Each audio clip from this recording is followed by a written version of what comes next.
السلام عليكم ورحمة الله تعالى وبركاته. إذا كبجمتو تدوات تكينا وان اسم جمع تشيزا وان اسم يفتحا يوكان موان كيسة باقيتو اسم جمع تشيزا جري ياد وهي كبده ديات ديره يوكان كبده اسم في ديره. إذا سلام تلا إنت كان ندران درسي السلام عليكم ورحمة الله تعالى وبركاته. إذا وصو كره إرجع كينا يوكان سينكي كبرني اسم دي سودا اسم كورفيسني اسم في النكان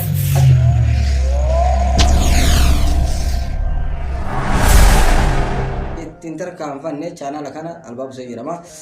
channel albab 2 bijiramu kana subscribe like share godu akka hinda kan isin jechu barbada ergan kenama jechun kan ke wan ol duran durse rabbi biya ke jiran keessatti nagaa gaarii nu kennuudhaaf fayyaa gaarii nu kennuudhaaf waan baay'ee tokko nu gammachiisu waan baay'ee tokko nutti tolu waan baay'ee tokko itti hafuura baafannu alhamdulillahi rabbil alamin. Atis bakka jirtutti biyyuma jirtutti naannoo jirtutti nama amantaa bareedaa erga argattee booda akkasuma nama iimaanaan hidaayaan istiqaamaan jireenya tasgabbii qabu jireenya fooyyaa qabu jireenya ulfinna qabu jiraatu rabbi siyataa isin jedha. Yoo yaadattan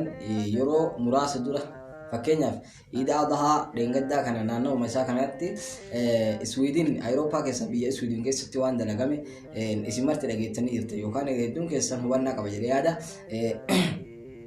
Namichaan Salawaan Moomika jedhamu kan jinsiyaan isaa Iraaq hin taate kan amantaan isaa Nasaaraa tahe biyya san keessatti shortaan poolisni yookaan qaamni seeraa isaa godhamuudhaan masgida biyyattii masgida guddicha biyyattii keessatti argamu Stockholm magaalaa Stockholm keessatti jechuudha. Achitti bakkitee islaamni akkaan baay'atu duratti guyyaa ayyaanaatiin quraana qulqulluu gubuu isaa ni yaadatta. Namicha kanallee Salawaan Moomikaa ni beektan jedhee yaada. Viidiyoo namicha sanii silaa isinii dalaga ture namicha san yeroo inni quraana gubu taateewwan hedduu sanitti ta'ee fi argama waan naannoo sanitti argame magaalaa san keessatti waan ta'e guutumaan guututti afaan oromootiin isinii dalaga jedhee yaade garuu waan kana yoo nadariyyaata ilaalcha amantaati wal bira qabee ilaalu akka inni barbaachifne argee kan fira dhiise sababaan isaa fakkeenyaaf nama tokko kabadii islaamummaa irratti dalagu namicha san islaamummaa irratti badii isaa dalaguu san atilleen fuutee yoo bakka wala hin gahin yoo ka geessisu taate gara tokkoon nama if arrabse yookaan ammoo nama arraba ifiisan akka dagaagu taasise fakkaata waan taateef jedhee irraa gabaabanne waan taateef fakkeenyaaf namni tokko yoo ka'ee ergamaa rabbii kabajamaa ka arrabsu taate arraba inni ergamaa rabbii arrabse san fuunee nama hunda bira haadha qabuuti namni hundi haadha gayu jennee gurra nama hundaa keessa ga'uun ifumaa kenna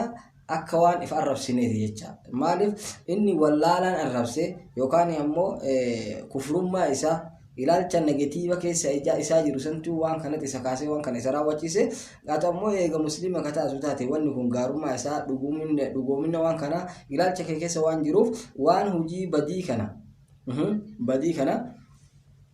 nama biraan ganii akka namoonni birootillee waan kana arguu danda'an kunuun hin barbaachisu yoo danda'ame akkanumatti balaaleffachuudha jechuudha. Saniif irraa gabaabsanii gabaabinaan gara ergaa kiyyaatti isin dabarsa. Sanuma firraa qabaabanne silaa barbaachisan isiniif hin beekaa akka qalbiin teessanillee qajeelatti namicha kanallee hubachee hojii isaallee hubattu badii namicha san guyyaa san inni dalagee fuunee isiniif fiduudha. Mee gabaabinaan namichaan kun achi as hadafa gara miin irra ga'e gara kamiin ammoo miidhaan irra ga'e waan jedhamu haa ilaalamu. Namichaan kun biyya san keessatti yeroo jalqabaatiif osoo Iraaqin keessa jiraataa jiru Iraaqin keessatti akka yookaan ammoo taateewwan garaagaraa waan qabeenya biyyattii irratti dhiibbaa garaagaraa geessisuudhaan waan galii saamee biyya Iraaq keessaa bahe jedhamee dubbatama. Akka miidiyaan garaagarii jedhutti jechuudha. Erga kanaan booda Awurooppaa seenaa Awurooppaa keessa biyya Sweden keessa qubate. Hagachi keessa qubate kana keessatti illee guyyaa iidaa biyyattii san keessatti biyya Sweden keessatti beekamaadha. Islaamummaa fi yookaan ammoo quraana rabbii irratti shororkeessummaa hojii gara jabeenyaa dalaguun isaanii kafaraa yookaan Yahudan hin gaafachiisu waan taateef handhuura Yahudaati handhuura kafaraati. Biyya san keessatti eeyyama gaafatee akka quraana gubuu qabu biyya guutuu islaamaa bakkitee islaamni jabaan iddoo sanitti argamu dhaqee qaama seeraa isaa godhanii yookaan namni isa eegu isa bira jiraatee akka gubuu qabu gaafatee kanaan booda mootummaan biyyattii illee nama hin godhee fi dhaqee achitti bakkitee magaalaa keessa magaalaa guddittii keessa bakka masjidni islaamaa irra guddaan argamutti naannawa sanitti osoo islaamiyyaan argaa jiran quraana rabbi qulqulluu gubee irraa bahe achi booda rakkoon garaagaraallee argamee jira miidhaan garaagaraallee argamee jira garuu namicha mataa isaatiif waan poolisoonni yookaan shortaan isa eeduuf yeroo saniif nagayuma ture rabbuma itti kadhachaa ture wanni kun hin jirtu waan taateef namni dhugaa yookaan bareedina yookaan haqa yookaan ifoomina quraana qulqulluu keessa jiru osoo beekee quraana rabbii silaa harkatti baatu miti ilmi namaa silaa mataa irratti baata ture mataa irratti quraana harkaan baachuun naaf hin gayu jedhee yookaan naaf haraama jedhee ilaalcha quraana keessa jiru osoo ka beeku taate silaa mataan baatu ture ilmi namaa garuu wallaala ictizaarati ta'an osoo hin ta'in wallaala jaahilaati waan taateef yookaan ammoo hojii kafaraati kun hin jazaa isaa hin argata kanaan booda namichaan kun waan si ajaa'ibsiisu yoo diqqaate jedhan erga quraana biyya san keessa gubee karaa yahudaa fi nasaaraatiin deeggarsi isaaf taasifame biyya san keessatti karaa dhaabbata tiktookii yookaan sooshaal miidiyaa isaatiin mallanni kallattii garaagaraatiin namicha kana akkaawuntii peepaaleetiif yookaan akkaawuntii baankii isaatiin namicha san bira gahuu danda'e yoo diqqaate akka herreega wayii kalee galgala mul'isanitti mallaqa yuuroo miliyoona tokko oli mallaqa yuuroo miliyoona tokko oli jedha. Kun sababa inni islaamummaa shororkeessuutiif qofa deeggarsa gara isaanii godhamee Allahu akbar. Kun faayidaa yookaan ammoo hadafa inni yeroo awwalaatiif wanumaan inni barbaaduyyuu wanni inni gadi bahee biyyarratti waan hin taane dalageefiyyuu garee kaan jibbisiisee garee kaan jaalachiisee kana keessa ammoo hadafa isaa yookaan kaayyoo isaa dheebuu dunyaa ka qabu san rakkina dunyaa ka qabu san keessa akka bahuudha rakkina dunyaa bahullee ka akiraa bahuun hin jabaata. Walumaa gala namicha kana yeroo saniif poolisaan mangistiin sun poolisa isaa godhee eeyidoo isaa godhee namni tokko akka isintuun isaaf godhan yeroo muraasaaf kanaan booda mangistiin biyya Iraaqii namichaan kun akka qabamee biyyattii sanitti deeffamuuf maaliif namichaan sun quraana gubee guutuu islaama addunyaarra jiru namoota miliyoona meeqa addunyaarra jiru waan mufachiiseef jecha mootummaan namicha kana akka isaa tarakkabuuf karaa seeraatiin gaafachaa ture rabshaan sababa sanitti biyyoota garaagaraa keessatti taasifamaa ture walumaa galatti gabaabinaan Iraaqii namicha barbaadaa jirti eenyurra Iswiidin irraa namicha kana akka inni kennamuuf akka inni qabamee tarakkabamuuf barbaadaa jirti jechaadha namicha kana yeroo kanatti kanaan booda haga ammatti garuu namichaan kun achi fe'amee yookaan ammoo achi ga'ee waan irra geenne hin qabnu haa ta'u wanti takkatti hin hooda jirtu maa inni mangistiin Iswiidin kan yeroo awwalaatiif namicha kana poolisa yookaan qaama seeraa isaa godhe eeyidoo isaa godhe yeroo muraasa booda eeyidoo san irraa kaase inni yeroo ammaa kanatti namichaan kun eeyidoo takkaan ala biyyattii san keessa akka jiru inni himamaa yookaan ammoo hin mul'ata namicha yeroo biyya keessa olii gad deemu yookaan magaalattii keessa deemu haala mootummaa biyyattii komatuun yookaan mangistii Iswiidin san jechuudha haala isii komatuun mangistiin kun akkanatti eeyidota kiyya warra silaan eegu hunda isaanii narraa fudhate akkanatti ani yeroo kanatti amma nama salphatti harka islaamatti du'u yookaan harka islaamatti miidhaan irra gahuu danda'u ta'uun kiyya ni mala kun olaalaa jedhee tiktookiidhaan if waraabee yeroo dheeraa if gadhiisaa ture akkana magaalaa bakka hunda keessa deeme bakka gariitti namoonni tokko amantaa musliimaa illee ta'in kan mana amantaa isaaniitiyyuu namoonni gariin isa arrabsuudhaan dhiibbaa garaagaraa irratti godhaa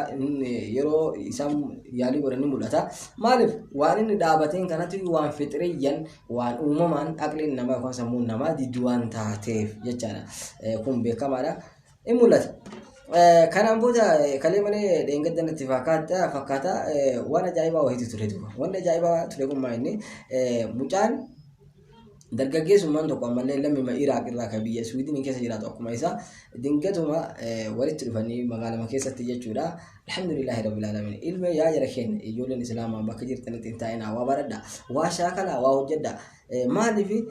rabbi subhaanahu wa ta'ala wa'iddu lahum mastata'tum min quwwatin haga dandeettaniin isaaniif qophaa'aadha jedhee quraana keessatti dubbate warra allazina kafaruu ta'an kana warra diinaan ala jiran kana gaafa isaan diinaa keessan irratti dhiibbaa fiduudhaaf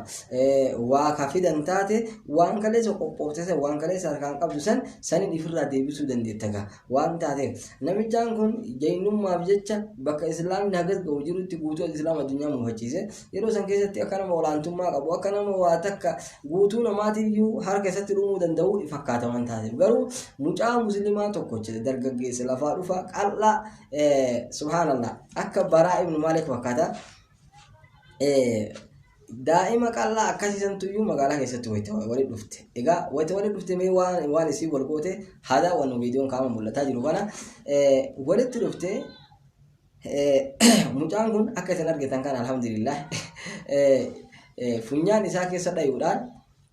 boksiidhaan jechuudha akka isin daawwataa jirtan kanatti dhayee yeroo funyaan isaa hin cabse akka inni dhaqee viidiyoo biraa keessatti inni dubbataa jirutti funyaan kiyyallee na cabee mana yaalaa keessa jira sa'aatii ammaa kana jedhee viidiyoo biraa gadhiisuudhaan karaa biraatitti mana yaalaa keessa taa'ee yeroo inni waraabullee ni mul'ata. Kanaan booda mucaa qal'aa kana waan isin ajaa'ibsiisu hin baqatee teessoo naannoo isin jirtu mana hoteela hambaa jala jirtu mucaa kanatti fudhate ispoortiin beeku gaa inni waan taateef mucaa musliimaan kun ispoortii beekaa yeroo muraasa walitti silaa walitti dhufan mucaan silaa booree kaayyuu kana caalaa obaasuu danda'a garuu mucaaleen biyyattiin akka tasaa yoo ka argitu taateen qabdi haga sirra jedhee mucaan dhiitichoo zabbataatti gurguruudhaan waa malee waa muraasa jala waa wacii boksi funyaan keessatti daddarbeet kanaan booda yeroo inni baqatee dadhabbii isaa argee jennaan haga isaa argee jennaan dhiisee biraa dabre maashaallah baay'ee tokko namatti tola wallaahi mucaan kun umriin isaa hadeeratu akkana yaa jala kenne waan namni waan ifaajeef tokko waan itti dhama'e tokko waan itti lafa'e tokko hojiirra oolchuu isa gaafata qabatee taa'uun osoo hin ta'in fakkeenyaaf ati waan tokko dandeettii waan ati irra qabdu dandeettii maan dandeettii yookaan faayidamaa waan ati waan san baratteef waan san hojjetteef maaliif gaafa waan qabeenya kan kee kabadu qabeenya olii islaamni qabu jala kenne amantaadha yookaan islaamummaa rabbi nu kenne kana hunda qabeenya kennaa ol irra widdiin qabeenya kennaa islaamummaadha waan taateef yoo isa kanaan difaarraan godhin maal irratti difaa goota subhaanallah maaliin rabbii kan kee waan ati timtu mucaan kun waan garaas nyaatu waan sitti tolu rabbii isatti dhiitichoo namicha kaafira harree wadala kana takkatti dhiite kan rabbi irratti yoo herreegate wallaahi sawaabu guddaa jedhee waan kolfanillee miti takkattiin dhawaan inni funyaan isa kee funyaan namicha kanaa keessa dhahee cabsituun sawaabu guddaa jedhee yaada akka yaadutti maraafuyyuu rabbi irraa jaalatu haala isin argaa jirtan kanaan baqatee maashaallah egaa kabajamtoota fi daawwattoota kiyya bakka jiranitti jajjabaadhaa hin taa'ina diinaa keessan jabeeffadhaa warri kafaran kun dhiibbaan isaan islaamummaa irratti godhan wanni isaan islaamummaa irraa miidhan tokko hin jiru yoo jiraate islaamummaa qofa akka isin babal'atu taasisuudha rabbi waidaa araadallaahu jedhan nasra fadiilatiin rabbiin sadarkaa takka yoo facaasuu ka barbaadu taate guddina tokko yoo sadarkaa inni hin qabne kaawwala irratti dabaluuf yoo ka barbaadu taate ata arraba warra waanyu arraba warra waan san jibbu irratti akka babal'atu taasisa wayita warroonni dhiibbaa islaamummaa irratti geessan gadi bahanii dhiibbaa garagaraa raawwatan islaama jibban miidhaa garagaraa isaan raawwatan akka muslimtoonni amantaa isaanii jabeeffatan akka muslimtoonni kadaran caalaa dammaqanii duraan caalaa isaan waan harkaa qaban san itti fufan taasisa fakkeenyaaf gizee jaarraa sana kana keessatti biyya kan Ameerikaan tun dhiibbaa garagaraa irratti geessitu dhawuunillee diiguunillee wantoota garagaraatiin isin yeroo hundayyuu jala deemtee waan hin taane isin irra raawwataa jirtu biyyoota islaamaatii garuu akkasuma wajjin isaanuma keessa guyyarraa dhiira ta'e shamara ta'e namni gara amantaa islaamummaatti duudaa jira osoo namni tokko quba hin qabne jechuudha kana hunda deebisuu waan hin danda'amneef akka qorannoon tokko jedhutti yoo xiqqaate waggoota 5 dabran qofa keessatti namoonni guutuu addunyaa irraa islaamummaa osoo namni tokko dirqaman mallaqaan yookaan isaan sossobee isaaniif fakkeessee hin jedhin fedhii isaaniitiin warroonni kana islaamummaa kana dhufan nama 500,000 olii jedha qorannoon sunni namni 500,000 olii yeroo islaamummaatti amantaa garagaraa irraa hindii yahudaa nasaaraa majuusaa amantaa garagaraa irraa yoo islaamummaatti ka deebi'u taate namni kana waanyuun isaa waan hin oolle waan taateef inshaallah islaamummaan ta'e yoomillee arrallee olii borillee olii inshaallah nama jannata bareedduu gaarii tokkochummaa rabbii gaaddisa laa ilaaha illallaa jalatti walitti dhufuu rabbi nu haa taasisiniin jechuun barbaada viidiyoo kana asumaanuu sabskiraayib laayik sheer godhuu hin dagatina jazakumullahu khayran ahsanallahu ilaykum wassalamu alaykum warahmatullahi ta'ala